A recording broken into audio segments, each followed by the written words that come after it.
Now we're getting more of a game. There are some assets in the GitHub repository. If you're just watching this on YouTube, you'll want to get the assets.zip and unzip them into the assets folder. You should end up with at least one called street.png. That's our little street we're going to drive down. And this one I call Car Crash 2. I like to keep separate versions of programs as I'm working on them in case the one I just started broke. Again, we are importing PyGame. We're importing exit. Ooh, we have a config. Well, rather than fill up this program with things I really don't need to see again, and to separate things out into different files, I have a general config file. There's my width and height. And I will put any global constants and variables for the entire program in this config.py.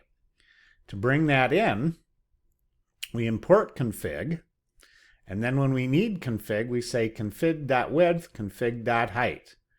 Same as having it in here, it just streamlines the code a little bit. We still have the caption, the clock set up. Well, let's optimize the game a little bit. We really don't need at this time to listen for mouse clicks and all kinds of other stuff. We're just wanting to listen for quit and key down. So this sets the allowed events that PyGame is going to is going to watch for. Then we load our image. Convert alpha takes I can't remember what the alpha channel is, but anyway, we don't want the alpha channel. We just want it loaded into a reference or an image variable so we can work with it later on, right? We need to be able to do something with it. We are looking for the event.quit. We're checking events. We're only checking for 2 events, even though we're not handling anything. Oh, where's our game loop? Well, in our game loop, we still have while true. We call the check events method, so we abstracted that out of our loop because we really, if we're going to look for events, we're going to go up here and code it. We're going to draw everything on the back buffer first. This is a common concept in game programming. So if the game is running over here,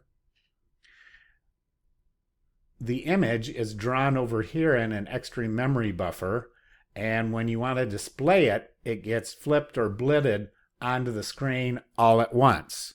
You can draw it separately over here and take a little bit of time, but when you want it to display, you want it to happen all at once or people are going to think your game is slow.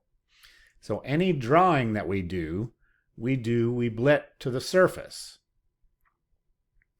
Then, from the back buffer, we update the display so that everybody can see it. And we're ticking by at 60 frames per second. Since our roadway doesn't change, there's not a lot happening. Now I changed this to object-oriented programming. I'm a fan of object-oriented programming because you don't have to pass parameters around. Self means that this belongs to the class.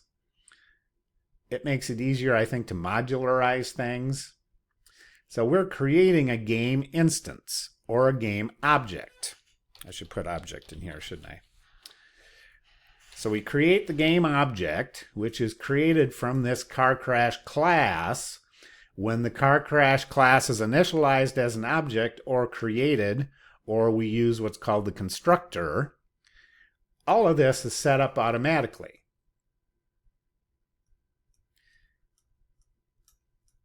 The next thing that happens is we fire off the game loop. The game loop keeps going, and this does all of our game. It runs our game. Without the game loop, we have a static image. Well, there it is. We've got our second step of the car crash. Not a lot happening yet, but we've gone through some of the concepts that are true for any game. You have to have a surface of some sort to draw things on. We need a clock to keep things going at a nice even pace. We have to do events. Well, game programming is event-driven programming. The game is sitting there waiting for you to do something. To optimize our game, we're only going to listen to quit and key down. We need to load an image. We're going to get rid of the convert. I don't remember what convert alpha. If there's an alpha channel, we get rid of it. I think that's transparencies. It may not be. Then we check our events, which is part of our game loop, right? We go through and we look at all the events that have happened If we run 60 times a second, that means every, 20 milliseconds, we're checking for an event. If we close the window, we quit the game. Here's our infinite game loop. We call this method. We blit this onto the background. Then we, from the back buffer, which is what this is, we flip it onto the display, just like putting it all at once.